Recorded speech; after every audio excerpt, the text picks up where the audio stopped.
کیا آپ جانتے ہیں شہر اشوب کے لغوی معنی شہر کے لیے فتنہ و ہنگامہ کے ہیں۔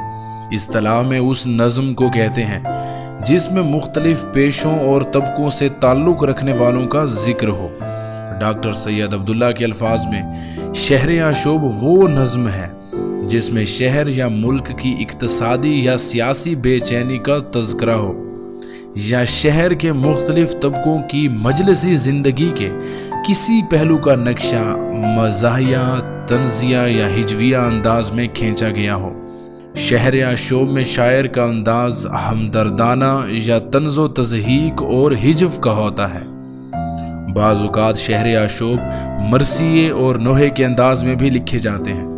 جوں شہر اشوب نے ترقی کی، اس کے مفہوم اور موضوع میں بھی وسعت آ گئی۔ شہر اشوب کے چند موضوعات دیکھیے: لڑکوں کا حسن و جمال جو باعث فتنہ ہو، شہر یا ملک کی بربادی، کاریگروں اور اہل حرفہ کی بے روزگاری، شہر کی اقتصادی بدحالی، سیاسی ابتری اور انتشار شہر اشوب کے اہم موضوعات ہیں۔ قدیم ترکی اور فارسی ادب میں شہر اشوب کی بہت سی مثالیں ملتی ہیں۔ محمد شاہ کے عہد میں سیاسی اور ملکی انتشار و ابتری کے نتیجے میں اردو میں بڑی کثرت سے شہر اشوب لکھے گئے۔ ابتدائی دور میں شاکر ناجی، کمترین، حاتم اور قائم نے شہر اشوب لکھے۔ شاکر ناجی کے شہر اشوب میں نادر شاہ کے حملے، دہلی کی بربادی اور ہندوستانی فوج کی بزدلی کا ذکر کیا گیا۔ سودا اور میر نے بھی اسی کی تقلید کی۔ سودا کے ایک شہر اشوب کی حیت قصیدے کی حیت ہے، کیونکہ سودا قصیدے کے حوالے سے جانے جاتے تھے اور قصیدے میں انہوں نے کمال مہارت حاصل کر رکھی تھی۔ اسی وجہ سے انہوں نے شہر اشوب میں بھی قصیدے کی حیت کو استعمال کیا۔ قصیدہ شہر اشوب کے 96 اشعار ہیں، جن میں عوام کی بے روزگاری، قلت معاش اور دہلی کی بربادی کا ذکر ہے۔ میر تقی میر نے اپنے شہر اشوب میں اقتصادی بدحالی اور درباری ماحول کا نقشہ کھینچا۔ نذیر اکبر آبادی کے شہر اشوب میں آگرے کی معاشی بدحالی، فوج کی حالت زار، عمارتوں اور باغوں کی تباہی و بربادی کا مقامی زبان میں خوبصورت نقشہ کھینچا گیا ہے۔ نذیر کے لہجے سے دردمندی جھلکتی ہے۔ راسخ عظیم آبادی، شفیق اورنگ آبادی، سیاح حسرت اور میر حسن نے متعدد شہر اشوب لکھے۔ 1857 کے ناکام انقلاب کے بعد شہر اشوب کی حیت اور موضوع میں کئی تبدیلیاں آئیں۔ اب شہر اشوب میں ہجو اور طنز کی جگہ مرثیے اور نوحے کا رنگ غالب آ گیا۔ اس زمانے کے بیشتر شہر اشوب کا موضوع دہلی کی تباہی اور بربادی ہے۔ دہلی سے متعلق شہر اشوب لکھنے والوں میں آرزو دہلوی، افسردہ دہلوی، تشنا، سالک، سوزاں، ظہیر، عیش، کامل، مبین، محسن، داغ، غالب اور حالی وغیرہ کا نام نہایت ہی اہمیت کا حامل ہے۔ ان شعراء نے دہلی کی عظمت اور انقلاب کی ہمہ پہلو تباہ کاری و بربادی کی داستانوں کو موضوع سخن بنایا۔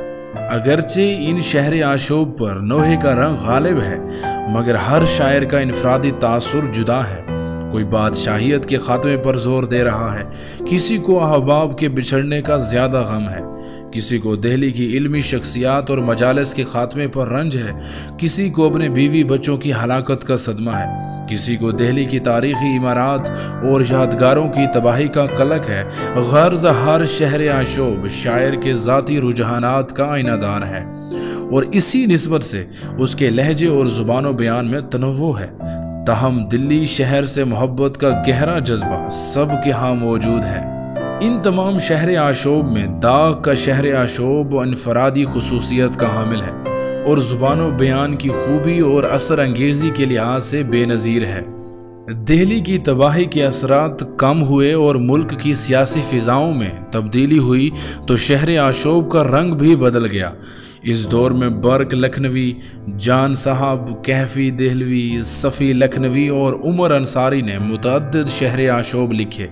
حال ہی کے شہر اشوب مد و جزر اسلام اور شکوائے ہند، اسماعیل میرٹھی کے قصیدہ عبرت، نوائے زمستان اور قلعہ اکبر آباد۔ شبلی کا شہر اشوب اسلام زیادہ اہمیت کا حامل ہے۔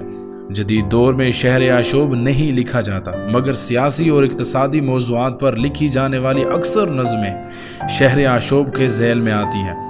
تقسیم ہندوستان اور پھر سقوط مشرقی پاکستان کے نتیجے میں جو قتل و غارت، بے روزگاری، اقتصادی پریشانی اور انتشار و ابتری کی کیفیات پیدا ہوئی، جدید شعراء نے اپنے اپنے انداز میں ان پر نظمیں لکھی۔